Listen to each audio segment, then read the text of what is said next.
समाचार अब तक, सत्य का साहस। नागपूर जबलपूर महामार्गावरील कन्हा नदी पुलावर ट्रॅव्हल्स ऑटोच्या भीषण अपघातात 2 सैनिकांचा मृत्यू झाला असून ऑटो चालकासह 6 सैनिकांवर खासगी रुग्णालयात उपचार सुरू आहे।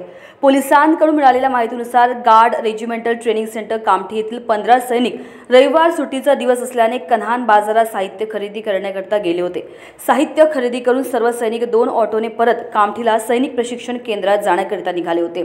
ऑटो क्रमांक MH49 AR 7433 मध्ये 8 सैनिक बसून कामठीकडे जात असताना कन्हा नदी पुलावर विरुद्ध दिशेने नागपूरवरून मध्य प्रदेशकडे जाणाऱ्या पवन ट्रॅव्हल्स बस क्रमांक MH31 FC 4158 च्या चालकाने आपल्या ताब्यातील वाहन भरधाव वेगाने व निष्काळजीपणे चालवून 3 चाकी ऑटो रिक्षाला जोरदार धडक दिल्याने झालेल्या अपघातात ऑटो चालकासह 8 सैन्य जवान प्रवासी गंभीर जखमी झाले। सदर घटनेची माहिती जुनी कामठी पोलिसांना मिळताच पोलीस निरीक्षक प्रशांत जुमडे पोलीस कर्मचाऱ्यांसह घटनास्थळी पोहोचून नागरिकांच्या मदतीने बसमध्ये फसलेला ऑटो बाहेर काढून दुसऱ्या वाहनाने गंभीर जखमी सैनिकांना कामठी उपजिल्हा रुग्णालयात उपचारासाठी नेले असता 8 सैनिक व ऑटो चालकाची प्रकृती गंभीर असल्याने त्यांना खासगी रुग्णालयात उपचारासाठी भरती करण्यात आले।